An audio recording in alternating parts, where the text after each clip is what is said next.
2024 లేదా 25లో డిగ్రీ లేదా బీటెక్ చదివారా? సాఫ్ట్‌వేర్ జాబ్ కోసం ఎదురు చూస్తున్నారా? అయితే కోడ్ జ్ఞాన్ 100 డేస్ కోర్సులో చేరండి, జాబ్ సాధించండి. ఉమెన్ ఎవరైతే ఆడపిల్లలు డిగ్రీ ఫినిష్ చేసి ఉంటారో, లేదంటే డిగ్రీ దాంతోపాటు బీటెక్ ఫినిష్ చేసి ఉంటుంటారో, ఐటీ వైపు ఎవరైతే ఉన్నారో వాళ్ళు ఇందులో ఫాస్ట్గా జాబ్ని క్రాక్ చేయాలి అంటే మేజర్గా వేటిపైన ఫోకస్ చేయాలి అంటారు. ఆ పాయింట్స్ ఏంటి సార్ అసలు? సో గర్ల్స్ ఎక్కువగా ఫోకస్ చేయాలి, జాబ్లో సాఫ్ట్వేర్ సైడ్ సెటిల్ అవ్వాలి అనుకున్నప్పుడు నేను ఒక 10 పాయింట్స్ చెప్తానండి. ఫస్ట్ అన్నిటికన్నా ముందు వాళ్ళకు ఒక క్లారిటీ ఉండాలి. అంటే సాఫ్ట్వేర్ సైడ్ వద్దాం కదా అని చెప్పి ఏది పడితే అది చూజ్ చేసుకోకూడదు. అంటే సాఫ్ట్వేర్లో మనకి డెవలపర్ రోల్ ఉంటుంది, టెస్టర్ రోల్ ఉంటుంది, క్లౌడ్ బేస్డ్ ఉంటుంది, ఆటోమేషన్ రిలేటెడ్ ఉంటుంది, అసలు కోడింగ్ యూజ్ చేయకుండా టూల్స్ ఉంటాయి. సో ఏది కావాలి అన్న క్లారిటీ ఫస్ట్ వాళ్ళకి ఉండాలన్నమాట. ఆ క్లారిటీ లేనిది వాళ్ళు మళ్ళీ పక్కన వాళ్ళు ఏదో చెప్పారు అని చెప్పి చూజ్ చేసుకోవటం కరెక్ట్ కాదు. ఓకే, నెక్స్ట్ చాలా ఫోకస్డ్గా నేర్చుకోవాలి. ఏది నేర్చుకున్నా ఇన్ డెప్త్గా స్కిల్ నేర్చుకోవాలి అనమాట. అది నేర్చుకోకపోతే స్కిల్ అన్నది చాలా అంటే ఎట్లా అంటే నేర్చుకున్నాం కదా అన్నట్టు ఉంటే వాళ్ళు మళ్ళీ జాబ్స్ క్రాక్ చేయడానికి టైం పడుతుంది. సో నేర్చుకునే సింగిల్ అయినా చాలా ఫోకస్డ్గా క్లియర్గా ఇన్ డెప్త్గా నేర్చుకోవాలి అనమాట. థర్డ్, కమ్యూనికేషన్ అన్నది ఇంపార్టెంట్. నేర్చుకున్న దాన్ని ఎలా కమ్యూనికేట్ చేయగలరు, సింపుల్ ఇంగ్లీష్లో కమ్యూనికేట్ చేయాలి. ఒకవేళ తెలియకపోతే ఐ డోంట్ నో అని చెప్పటం కూడా కమ్యూనికేషనే. ఓకే, సో అది చాలా ఇంపార్టెంట్. ఫోర్త్ పాయింట్ వచ్చేసరికి వీళ్ళు ప్రొఫైల్స్ మెయింటైన్ చేయాలి. ఒకటి గిట్హబ్ ప్రొఫైల్ మెయింటైన్ చేయాలి, లింక్డ్ఇన్ ప్రొఫైల్ మెయింటైన్ చేయాలి. అసలు డైలీ ఏం నేర్చుకుంటున్నాం, అందరూ ఏమనుకుంటారంటే ఓకే కోర్స్ నేర్చుకుందాం, ప్రాజెక్ట్ చేశాక అప్పుడు ఆ ప్రాజెక్ట్ని లింక్డ్ఇన్లో పెడదాము లేకపోతే గిట్హబ్లో పెడదాము అంటారు. నేను అట్లా కాదు, మీరు డైలీ యాక్టివ్గా ఉండాలి. మీరు డైలీ ఏం నేర్చుకుంటున్నారు అన్నది ఒక 3-4 లైన్స్ షార్ట్ డిస్క్రిప్షన్తో లింక్డ్ఇన్లో పోస్ట్ చేయండి. అప్పుడు మీ యాక్టివ్గా ఉన్నప్పుడు ఏదో ఒక పోస్ట్ హెచ్ఆర్కో ఎవరో ఒకరికి కనెక్ట్ అవుద్ది, అయినప్పుడు మీకు ఆపర్చునిటీ రావచ్చు.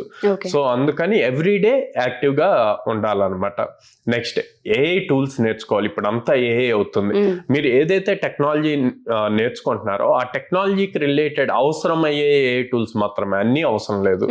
అవసరమయ్యే మీరు ఓకే ఒక కోడ్ రాశారు, ఆ కోడ్ని ఇంకా ఆప్టిమైజ్ గా రాయాలి అనుకుంటే అప్పుడు ఏఐని హెల్ప్ తీసుకోవచ్చు. సో అట్లా రిలేటెడ్ ఏఐ టూల్స్ తీసుకోవచ్చు అండి. ఓకే, కోడింగ్ చేసేటప్పుడు చాలా లాజికల్ గా ఇన్ డెప్త్ గా కోడింగ్ రాయగలుగుతున్నారా అన్నది పాయింట్ అండి. ఓకే, అలా రాయలేకపోతే పైన మీరు ప్రైమ్ నెంబర్స్ ఎలా రాయాలి లేదా ఈవెన్ నెంబర్స్ ఎలా రాయాలి ఇట్లాంటి లాజిక్స్ రాస్తే సెట్ అవ్వదు. ప్రాపర్ కోడింగ్, లాజికల్ కోడింగ్ నేర్చుకోవాలి. ఓకే, 7th పాయింట్ ప్రాజెక్ట్స్ అండి. ఓకే, మనం రోల్ క్లారిటీ తీసుకుందాము, దాని రిలేటెడ్ కోడింగ్ నేర్చుకుందాం, నేర్చుకున్న దాన్ని గిట్హబ్ లో పెడుతున్నాము, ఇప్పుడు ఫైనల్ గా ప్రాజెక్ట్ చేయాలి. సో ప్రాజెక్ట్స్ చేసేటప్పుడు కాంప్రమైజ్ అవ్వకూడదు. చాలా మంది ఏమన్నా సార్ ఒక ప్రాజెక్ట్ చేసాం కదా, 2 చేసాం కదా అంటారు. అట్లా కాదు, మీరు ఎన్ని ఎక్కువ ప్రాజెక్ట్స్ చేస్తే మీ స్కిల్ అంత డెవలప్ అవుతుంది రియల్ టైంలో. సో అందుకే ఎక్కువ ప్రాజెక్ట్స్ చేయాలి. ఎక్కడ ఆపర్చునిటీ వచ్చినా అవసరమైతే మీ ఫ్రెండ్స్ చేసే దాంట్లో కూడా మీరు ఇన్వాల్వ్ అవ్వండి. ఓకే, ఇన్వాల్వ్ అయ్యి వాళ్ళ డిఫరెంట్ గా ఉంటే ప్రాజెక్ట్ దాన్ని మీరు ఎట్లాగా చేయగలరు అన్నది చూసుకోండి. మీకున్న స్కిల్ ఏదో ఒక పాయింట్ మీకు తెలియదు ఉంటుంది, అది నేర్చుకోవటానికి స్కోప్ ఉంటుంది. సర్టిఫికేషన్స్ చేయాలి, అది చాలా ఇంపార్టెంట్. సో మనం ఆబ్వియస్లీ మనం ప్రజెంట్ చేయాలి అనుకున్నప్పుడు నాట్ ఓన్లీ కోడింగ్, మనం ఏ టైప్ ఆఫ్ సర్టిఫికేషన్స్ చేసాము అన్నది కూడా ఇంపార్టెంట్ అనమాట. 9th పాయింట్ ఇంటర్న్షిప్స్ చేయాలండి. ఓకే, ఇంటర్న్షిప్స్ చేస్తే మీకు మీ స్కిల్ ఎంతవరకు ఉందన్నది తెలుస్తుంది, అండ్ రియల్ టైమ్ ఇండస్ట్రీలో ఎంత స్కిల్ అవసరమో అన్నది కూడా తెలియదు. మీకున్నది అంత ఉందా లేదు, ఇంకా నేను ఎక్కడ ఇంప్రూవ్ చేసుకోవాలి అన్న క్లారిటీ వస్తుంది అనమాట. అండ్ మీరు మీ ఎంటైర్ ఎడ్యుకేషన్ సిస్టంలో నేర్చుకుంది ఇంటర్న్షిప్ చేసినప్పుడు, రియల్ ఇండస్ట్రీలో ఇంటర్న్షిప్ చేసినప్పటికి చాలా డిఫరెన్స్ ఉంటుంది.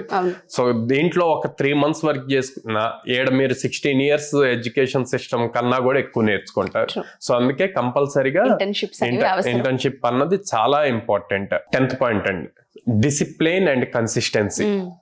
ఇది సార్ ఇవన్నీ రావాలి అంటే ముందు మనం డిసిప్లైన్గా ఉండాలి, కన్సిస్టెన్సీగా ఉండాలి. సో ఓకే ఐటీ జాబ్ చేద్దాము అనుకొని ఒక 15 days 20 days బాగా చేసేసి తర్వాత స్లోగా డీవియేట్ అవుతూ ఉంటారండి. ఇది ఒక వార్ లాంటిది. మనం కనీసం 6 to 8 months ఫోకస్డ్గా ఇప్పుడు చెప్పిన పాయింట్స్ అన్నీ కూడా కవర్ చేసుకుంటూ చేస్తూ ఉంటేనే మంచి జాబ్ తెచ్చుకోగలుగుతారు, మంచి ప్యాకేజ్ తెచ్చుకోగలుగుతారు. అట్లా లేదు అని చెప్పి ఆ డిసిప్లిన్ మిస్ అయ్యి కన్సిస్టెన్సీ ఒక రోజు చేసి డైలీ కోడింగ్ ప్రాక్టీస్ చేయాల్సిందే అండి కన్సిస్టెన్స్గా. అలా చేయలేదు అంటే గనక జాబ్ తెచ్చుకోవటం కష్టం అవుతుంది. అండ్ ఎవరైతే కోడ్9లో జాయిన్ అవ్వాలి అనుకుంటున్నారో 2025 పాస్డ్ అవుట్ అయ్యి బయటకు వచ్చిన ప్రతి స్టూడెంట్ కూడా ఇవాళ రేపు పర్సంటేజ్ కాదు స్కిల్కి ఎక్కువ వాల్యూ ఉంది అని చెప్తున్నారు. అండ్ దాంతోపాటు కంపెనీస్ అన్ని కూడా అవే చూస్తున్నారని కూడా చెప్తున్నారు. మన దగ్గర ఉన్న కోర్సెస్ ఏంటి, ఎన్ని మంత్స్ కోర్సెస్ ఉంటాయి, అండ్ వీళ్ళకి జాబ్ ఆపర్చునిటీస్ కోడ్9 ఏ విధంగా చూపించే అవకాశం ఉంటుంది అంటారు? మన దగ్గర Java full stock, Python full stock, data analytics ఉందండి. సో వీటిల్లో మ్యాక్సిమం నెంబర్ ఆఫ్ జాబ్స్ అంటే మార్కెట్లో 100 jobs ఉంటే 75% వీటి మీదే ఉంటాయి అన్నమాట. సో కోడ్9 అన్నది ఆల్మోస్ట్ 800+ కంపెనీస్తో అసోసియేట్ అయ్యి ఉంది. సో దానివల్ల almost every alternate day drive జరుగుతుంది. సో స్టూడెంట్కి మనం అప్ స్కిల్ చేస్తాము, at the same time opportunities చూపిస్తాం. సో దానివల్ల ప్రతి స్టూడెంట్ జాబ్ క్రాక్ చేయడానికి 100% ఛాన్సెస్ ఉంటాయి అన్నమాట. సో మిమ్మల్ని అప్రోచ్ అవ్వాలంటే ఎలా? స్క్రీన్ మీద కనిపిస్తున్న నెంబర్స్ కాల్ చేయొచ్చు, ఆర్ డైరెక్ట్గా పేరెంట్స్ అండ్ స్టూడెంట్స్ మా బ్రాంచెస్కి విజిట్ చేయొచ్చు అనమాట.